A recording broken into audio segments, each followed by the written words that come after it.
Hello students, आज हम सीखेंगे trick for crystal field theory.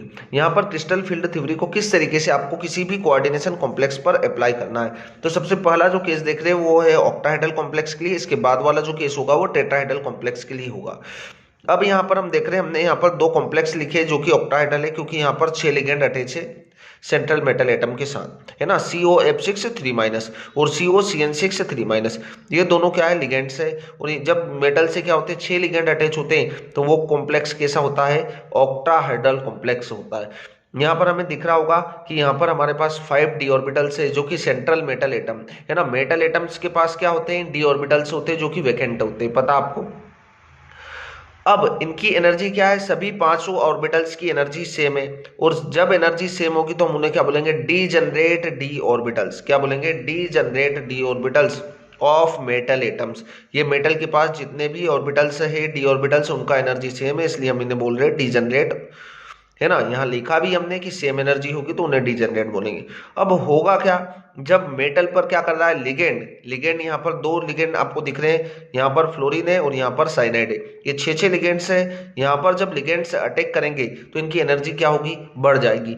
D orbitals की एनर्जी बढ़ जाएगी क्योंकि डी ऑर्बिटल्स के अंदर भी इलेक्ट्रॉन्स है और लिगेंड के पास भी क्या, इलेक्ट्रॉन्स है। और इलेक्ट्रॉन्स में रिपल्सन होगा, और रिपल्सन होगा जिससे उनका एनर्जी क्या हो जाएगा, इंक्रीज हो जाएगा। और इंक्रीज हो जाएगा एनर्जी तो हम उसे क्या बोलेंगे, नॉन डीजनरेट डी ऑर्बिटल्स। क्या बोलेंगे, नॉन डीजनरेट डी ऑर्बिटल्स। और average energy of the D orbitals, है ना। यहाँ पर क्या है, एनर्जी थोड़ा इंक्रीज हो जाएगी। अब इंक्रीज होने से क्या होगा कि जो लिगेंड आ रहा है वो लिगेंड कहां पर अटैक कर रहा है, ऑन द एक्सिस। कहां से कर रहा है, ऑन द एक्सिस। एक्सिस के ऊपर से अटैक कर रहा है। और आपको पता है कि जो डी ऑर्बिटल्स होते हैं वो 5 टाइप के हैं, जिसमें से जो हमारे पास 3 ऑर्बिटल्स हैं, है ना, DXY DYZ और DXZ, ये कहाँ होंगे, बिटवीन द एक्सिस। और DX² Y² और DZ², ये क्या होते हैं, ऑन द एक्सिस। मैं यहाँ पर आपको डायग्राम भी बना के डायग्राम भी दिखा सकता हूँ, जिसमें आप देखेंगे तो आपको क्लियर समझ में आएगा कि यहाँ पर जो ये जो है, ये तीनों जो ऑर्बिटल्स है, 3 डी ऑर्बिटल्स है, ये कहाँ पर है, बिटवीन द एक्सिस।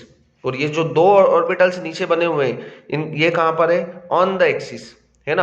अब लिगेंड कहाँ से अटैक कर रहा है, एक्सिस के ऊपर से अटैक कर रहा है। और एक्सिस के ऊपर से अटैक कर रहा है तो ये 2 ऑर्बिटल्स होंगे, इनकी एनर्जी बढ़ जाएगी और ये क्या हो जाएंगे, स्प्लिट हो जाएंगे। 5d ऑर्बिटल्स क्या हो जाएंगे, स्प्लिट हो जाएंगे।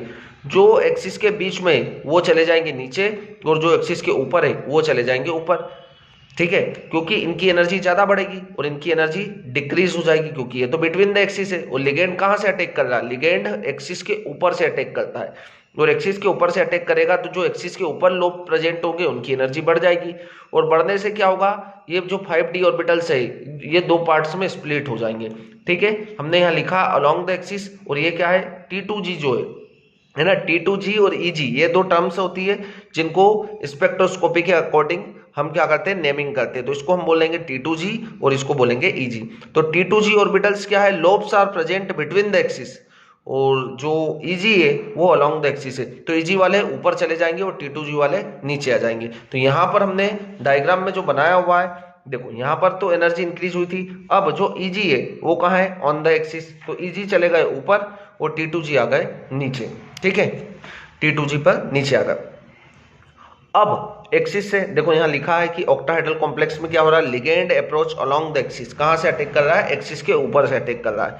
अब जो ये जो दोनों के बीच का जो एनर्जी गैप है ना, इसकी एनर्जी हाई है, इसकी एनर्जी लो है। अब इन दोनों के बीच का जो एनर्जी गैप होता है उसको हम बोलते हैं क्या, CFSE या CFS भी बोल सकते हो। C बोले तो क्रिस्टल फील्ड स्प्लिटिंग, CFS का मीन्स क्या है, क्रिस्टल फील्ड स्प्लिटिंग। और CFSE का मतलब है क्रिस्टल फील्ड स्टेबलाइजेशन एनर्जी, जिसको हम डेल्टा किसको रिप्रेजेंट करता है, चेंजेस को। और यहाँ पर लगा नॉट बोल दो, चाहे आप O भी बोल सकते हो, O फॉर ऑक्टाहेड्रल कॉम्प्लेक्स।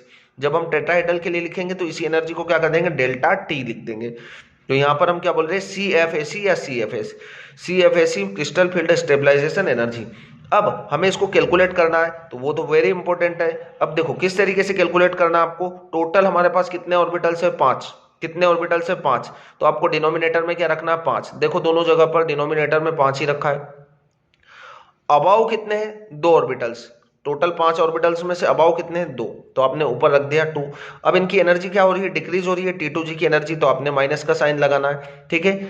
और डेल्टा O ये तो ऑक्टाहेड्रल कॉम्प्लेक्स के लिए डेल्टा ओ है ना, crystal field splitting for octahedral complex, ठीक है। ऐसे ही कितना आ रहा है 2/5, माइनस का 2/5 क्यों आ रहा है, माइनस इसलिए रिप्रेजेंट कर रहे हैं क्योंकि यहाँ पर एनर्जी डिक्रीज हो रही है। देखो ऊपर वाले 2 ऑर्बिटल्स इनकी एनर्जी बढ़ रही तो हमने प्लस का साइन लगाया है ना, डिनोमिनेटर में 5 रखना है क्योंकि टोटल 5 ऑर्बिटल्स है ठीक है। फिर बिलो कितने 3, 1 2 एंड 3, तो आपको क्या रखना है यहाँ पर 3, ठीक है। तो ये आ रहा हमारे पास डेल्टा ओ। अब ईजी के लिए, ये ईजी है हमारे पास, तो ईजी के लिए कितना आएगा, जब इन दोनों को डिवाइड कर देंगे आप तो कितना आ जाएगा 0.6 डेल्टा ओ, और इन दोनों को जब डिवाइड कर देंगे -2/5 को तो कितना आ जाएगा आपके पास 0.4, कितना आ रहा है 0.4 डेल्टा ओ। तो यहां से आपने एनर्जी को कैलकुलेट कर लेंगे है ना। तो ये आपके पास होगी ऑक्टाहेड्रल कॉम्प्लेक्स के लिए, जो कि आपको बहुत अच्छे तरीके से क्लियर हो चुका होगा। तो इसे बोला जाता है क्या, क्रिस्टल फील्ड स्प्लिटिंग है ना। और एनर्जी किस तरीके से कैलकुलेट करना है, तो हमने रखा -2 क्यों रखा, क्योंकि अबव कितने वो रखना है और नीचे क्या रखना है, डिनोमिनेटर में टोटल ऑर्बिटल्स रखना है आपको। ऐसे ही यहाँ पर क्या है, यहाँ पर 2 ऑर्बिटल्स है बट बिलो कितने 3 है, तो आपको ऊपर रख रहे हैं हम 3/5 डेल्टा ओ। तो यहाँ से आप क्या करेंगे, एनर्जी को कैलकुलेट कर पाएंगे। तो ये हो गई हमारे ऑक्टाहेड्रल कॉम्प्लेक्स के लिए। अब हम देख लेते हैं टेट्राहेड्रल कॉम्प्लेक्स के लिए।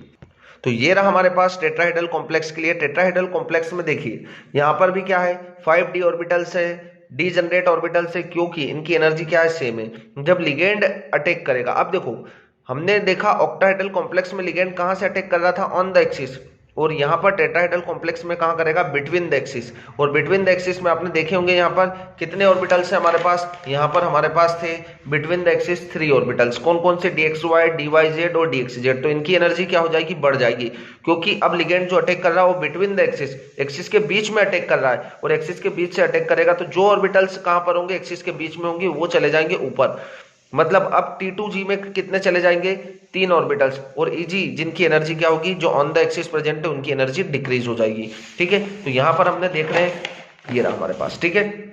अब यहां पर अटैक करेगा तो देखो T2, आपको G नहीं लगाना है, G लगाएंगे T2G ऑक्टाहेड्रल कॉम्प्लेक्स के केस में। और यहां पर भी देखो हमने क्या लिखा, सिर्फ E, आपको G नहीं लगाना है, ठीक है। टेट्राहेड्रल कॉम्प्लेक्स को जब भी लिख रहे हैं आप तो आपको E ही लिखना है सिर्फ, और यहां पर क्या लिखना है T2, ठीक है। तो यहां पर से क्या होगा, अब देखो ये जो बिटवीन द एक्सिस है ये चले जाएंगे अबव, और जो ऑन द एक्सिस है वो चले जाएंगे बिलो। अब इनकी एनर्जी को किस तरीके से कैलकुलेट करेंगे हम, तो ये जो होगा delta E for crystal field splitting या क्रिस्टल फील्ड स्टेबलाइजेशन एनर्जी, जो भी आप बोले है ना।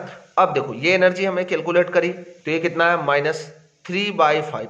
क्यों आया 3/5, क्योंकि टोटल 5 ऑर्बिटल्स है तो डिनोमिनेटर में तो 5 रखेंगे हम, माइनस साइन रिप्रेजेंट कर रहा है एनर्जी जो डिक्रीज हो रहा है।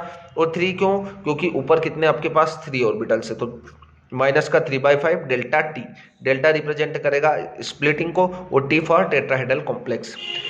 और ऊपर कितना आएगा, डिनोमिनेटर में तो 5 ही रहेगा बट न्यूमिनेटर में कितना रहेगा 2, क्योंकि नीचे कितने ऑर्बिटल्स है 2, तो आप 2/5 रखेंगे, टोटल कैलकुलेशन कर लेंगे, जिससे आपको क्या होगा, यहाँ पर आपको एनर्जी पता लग जाएगी। तो इस तरीके से आपको किसी भी कैलकुलेशंस को या जो होगा क्रिस्टल फील्ड स्प्लिटिंग को अप्लाई करना है कोऑर्डिनेशन कॉम्प्लेक्स पे। Thank you.